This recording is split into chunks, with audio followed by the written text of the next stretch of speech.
Okay, welcome everyone to my webinar on how to simplify ultrasonic transducer CAD geometry for use in FEA analysis software. As some of you know, I have created using COMSOL and executables a version of finite element analysis program that you guys can use. But in this specific webinar, I just wanted to talk about how do you prepare your geometry in your CAD program, whether it's like SolidWorks or the many other different types of programs there are, Fusion 360, for example. How do you simplify your geometry in order for analysis? So we will get started. We're going to talk about what features to remove and redrawing CAD and any questions that kind of come up during the discussion and my own thoughts. I'm going to be excited to share that. My name is Hussein Shakani. I am representing my company, Ultrasonic Advisors, and this webinar is sponsored by PI Technology, and you'll hear more about them in a few slides here. All right. So the question is, why simplify your CAD? Let's just take this guy here and put it here. Like, why do you need to make it more simple in order to do finite element analysis? Because many programs do allow you to run the simulations without doing any simplifications or adjustments. So here's a couple of reasons why you would want to simplify your geometry. Firstly, you'll reduce your element count. As we know, your geometry is fitted with different elements like tetrahedral, for example. And the more complex your shapes are, the more number of elements you'll have to will be used. So if you reduce your element count by simplifying, your simulations will run faster. So it'll get done in a shorter amount of time. And also there's a limitation on the RAM on your machine. If your simulation is not too complex, but if it's overly complex, even for simple analysis, you may not be able to run your simulations on 16 gigabytes or 32 gigabytes of RAM when you're just modeling even something as simple as this transducer here without any additional components attached. And there's another benefit to reducing your element count. Because if you reduce your element count in areas where they're not important, you can increase them where you actually need it, where you have high stress concentration or distribution.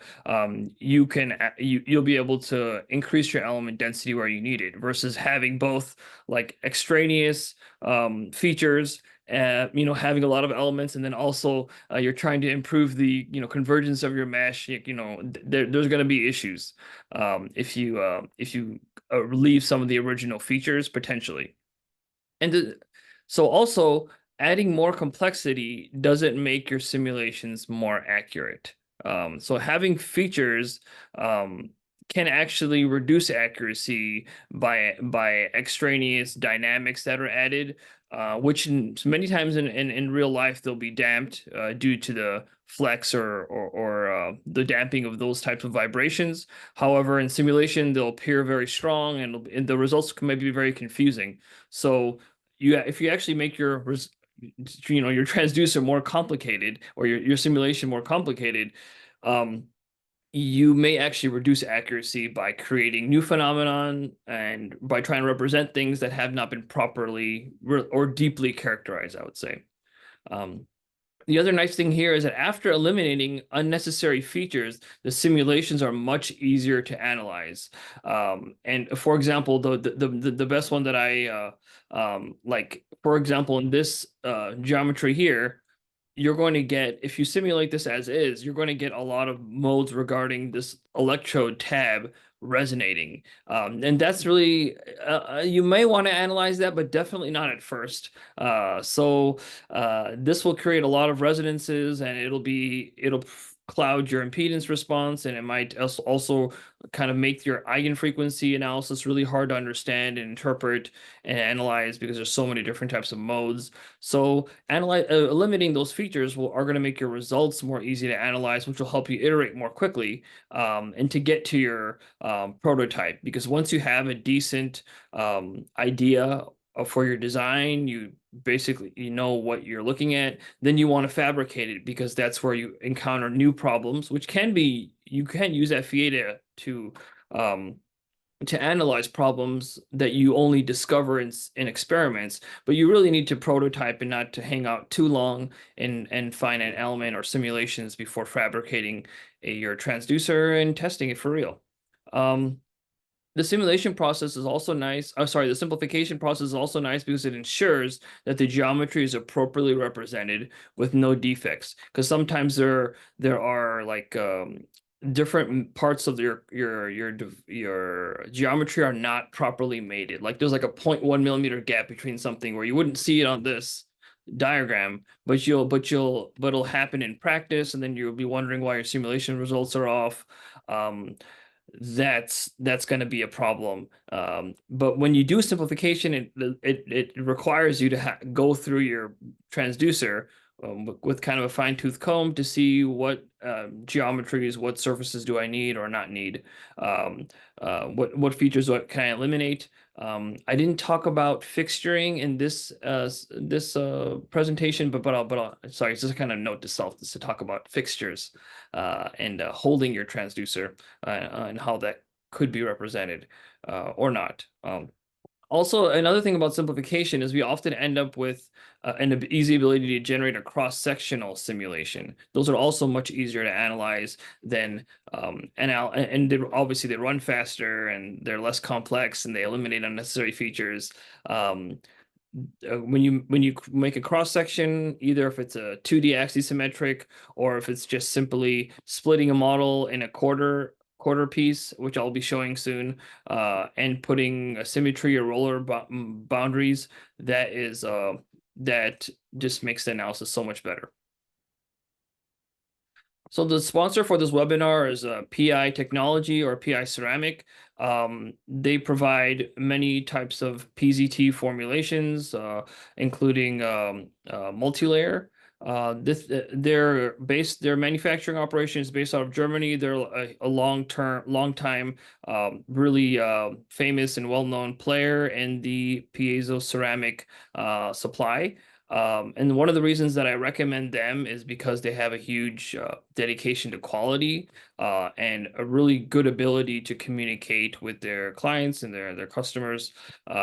So the reliability and being in contact, good relationship with your ceramic supplier and kind of being confident in their expertise is very important. They not only create the standard PZT, but they also do R&D as well, which is not common for all manufacturers. So they really know their stuff, and that's why I recommend them.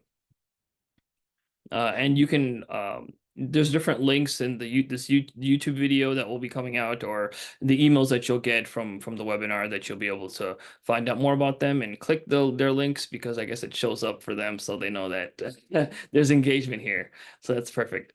So introducing my consulting company, I provide from Ultrasonic Advisors, I provide consulting services for companies developing all types of transducers in different various stages. I provide consulting calls, hands-on work, simulation, circuit development, training, a lot of the expertise in order to fill in perhaps those knowledge gaps and speed up the progress of your project. I worked on many types of transducers and many different projects and types, large and small companies both. So I'm excited to help you out with your project. So contact me through the various means and set up an intro call, and we'll see if we're a good fit. But back to the main event. So what are common simplifications? So we first went over why would you want to simplify, and then secondly, we're gonna talk about what are the simplifications that you use. And I have basically throughout the years, I have received many CAD models from my clients. So I know that many of these are actual things that clients will that you guys have on your on your geometries. And I know this for a fact because I received many models. So the first one is that I'm talking about is polarization marks. Like these are typically like extruded like V's or dots on the side of the crystal. Obviously, we know in reality there's no extruded mark on a crystal. There might be a permanent mark, but that's it. So you need to fill these holes in either by extruding from the bottom to the top of the crystal, or kind of is this extruding that or pulling that face out that was extruded. Sometimes you can just directly delete that feature. And also to this point, sometimes there's serial numbers printed on the transducer as well. The same way that you would eliminate the polarization marks, you also should eliminate and delete the serial numbers that are printed, because they are unnecessary features, and they're typically in real life they're very, very small, but in CAD we kind of sometimes exaggerate how big they are in order to make them visible. So deleting those, extruding them out, redrawing part of the uh, transducer is a good method. And here I was supposed to align these up. So let's say we're starting with this transducer. Yeah, I forgot to organize these images. That's okay. So we start with this transducer, and we notice that, and oftentimes, we have these electrodes kind of sticking out. In simulation, we don't. The copper electrodes don't actually conduct. We have to assign voltages and either ground or applied voltage on every single face of the crystal. There's not like conduction through the copper electrodes. Although you probably could do it if you had some extra packages and you wanted to explode the memory and the requirements of your simulation. But for almost all intents and purposes, and everything that I've ever done, we don't really rely on the copper electrodes of the simulation to provide conductive paths or more just elastic parts, at least for the sake of the simulation. So we want to eliminate these electrodes. And common process is to do extrusion. But here's what happens sometimes is that when you try to cut part of the model, especially if it's imported. Now, if you're using natively, this might still happen due to how different parts are linked and constrained. But sometimes you'll end up deleting multiple portions when you try to like cut one part, it'll like cut other parts along with it. So that's kind of annoying. So there's a lot you'll have to play around with it. Is it okay to remove the copper entirely? Somebody asked you. So I'll talk about that in a second. Um, so actually, that was actually on my list. So what I did actually here, and as I created, let's move these aside. Excuse me, sorry for all this. Basically, I created a sketch on top of the electrode, uh, and I used the project. And this is in Fusion 360 if you're curious, but other modeling softwares have something similar. So I clicked on top of the electrode, I clicked project, and that allowed me to trace out this exact square that's sticking out of the ceramic or its stack. And then I cut that piece, and hence I made this final. Yes, sorry for moving around all these screenshots. So, but then I made this final version, so that looked good. Um, so you can also, I also recommend that you could remove like notches or the hex bolt pattern, because they're really not going to be relevant. So in this case, I started with this hex bolt. Then sorry about all that. Then I was able to simplify it until just a simple hole like this. Um, the other thing that I did here, was remove the notches. So these notches are there um for tightening, so holding on the bolt, basically holding on your like a wrench or something. So this allows you to hold the horn while you're torquing the nut. But we can also eliminate that piece. And here what I did is I just kind of extruded backwards from the top, and that kind of filled in this area. And many of you may have your methods for cleaning up geometries. And not everybody's as experienced in CAD, so I just like to just present the basic methods that I use. So remove the notches and the hex. That's also a way to reduce the elements. And usually, I've not really encountered a case where like the shape of the hex bolt is really important or something. So I mean the fact that it has those hexagonal indentations, most of the time you'll be fine implementing it as a circle or circular shapes. With probably somewhat try to keep the mass the same, but it's not like it's your simulation will be ruined or you'll not get good results. There are plenty of reasons that simulations will not match your experiments. This is not one of them, basically. It will make a small difference if you add a gram or take away a gram, but it's not going to make your simulation not accurate. Yeah, and this is toward one of the questions that was just posed in the chat, like, can you remove the electrodes? And like as you remove features, you will lose and change some amount of the accuracy. However, in this simulation, the electrodes won't provide. I don't have the final results or something, but the electrodes won't really change the simulation very much. You can just take my word for it. So definitely for first case scenarios, it's much easier to set up simulations when you don't have explicit electrodes, because electrodes, what they do, so electrodes add a thin layer so that the mesh has to be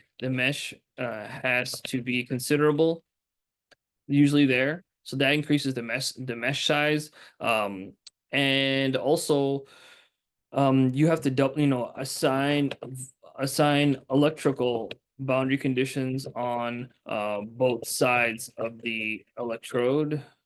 So whenever you have to select your voltage, you have to select the bottom and top side of this electrode. So it makes setting up of the simulation possible, like more prone to error. And so it's not a big deal. But I think it's especially in the beginning, it doesn't really help you. You can replace that volume with the crystal itself. Now that obviously as the crystal grows, it gets a little bit bigger, there's going to be a small change. But really when you're designing a transducer, especially at this stage, you want to get an accurate idea about what the transducer is going to be, what performance it's going to have. Then it would make more sense to think about adding the electrode after perhaps you've designed your device and maybe you're doing some fine tuning on preload or things like that. Then it becomes useful. But I doubt because you didn't put an electrode in, you won't have good simulations. That's not what I'm gonna see. Removing the threads. The threads cause a huge amount of extra features, especially if they don't mate with the like perfectly made, then the finite element analysis program may not recognize them as contact pairs. So I'll be showing you later, but the mesh count increases by about 10 times between these two models. uh, about 5 times between these two models in terms of how many elements are required. Yeah, so removing the threads, and also making sure that the joined area is about even. So in general, if you're looking at simplifying the model, there's kind of two approaches. One is to fix up the original 3D model, and the second is to draw a new 3D model. And this can work for both axisymmetric and non-axisymmetric transducers. Because most of the Langevin transducers, they use rings and they're typically axisymmetric. So that makes it easy, but also non-axisymmetric devices can be redrawn because sometimes there's the sheer number of features and the complexities are meant more for assembly and realistic representation, rather like visual, like for CAD wise, rather than being able to simulate it effectively and reduce the number of elements and simplify the analysis. So drawing the model again is often very useful, because just simply fixing up the model, the original model may have particular geometrical errors when you import it to a different program for analysis. Obviously there are some simulations program softwares and things like that that are more integrated with the CAD, or have like special CAD import, so that will be less of a problem there. But it's always a good idea to, like, if you draw the model again, you've thought about all of the all of the potential issues. So and you've analyzed every kind of portion as you go through it, so it's nice for that reason.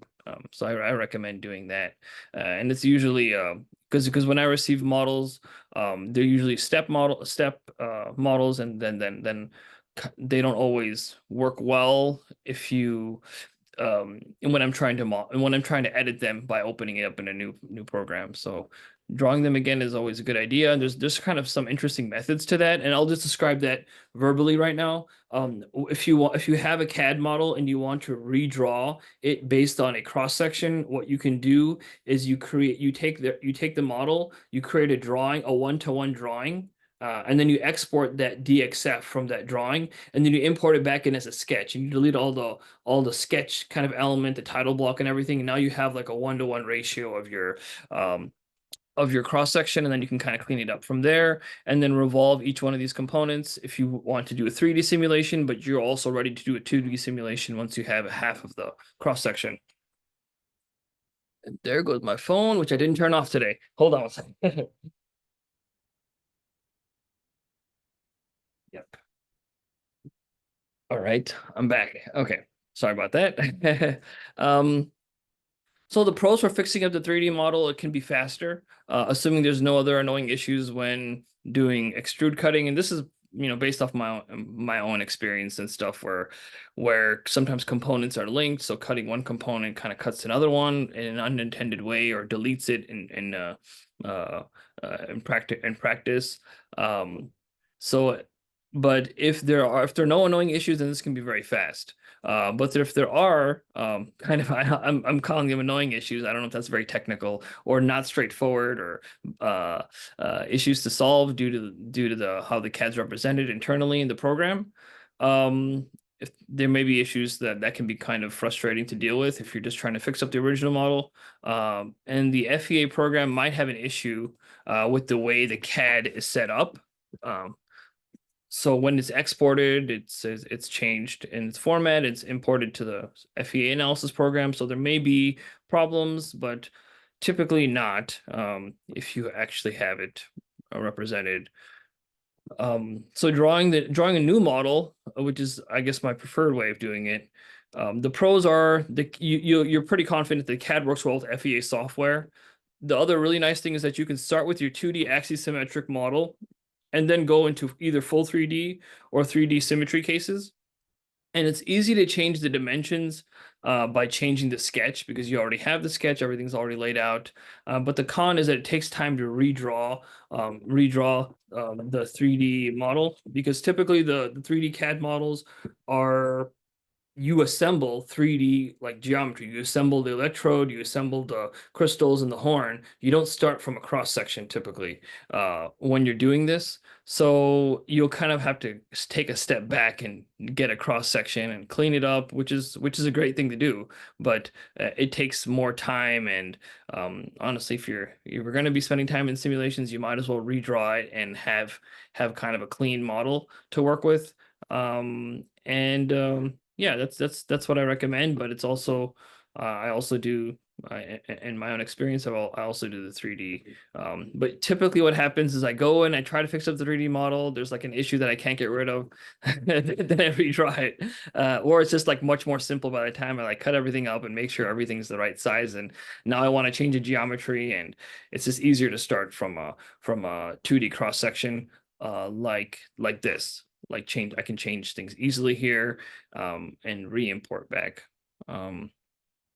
So I'm going to explain this part, but unfortunately this simulation didn't this experiment or the simulation didn't work out as well as I wanted it to, and I'll explain why. So I wanted to compare normal threads versus simplified threads, basically no threads, versus yeah, simplified is no threads.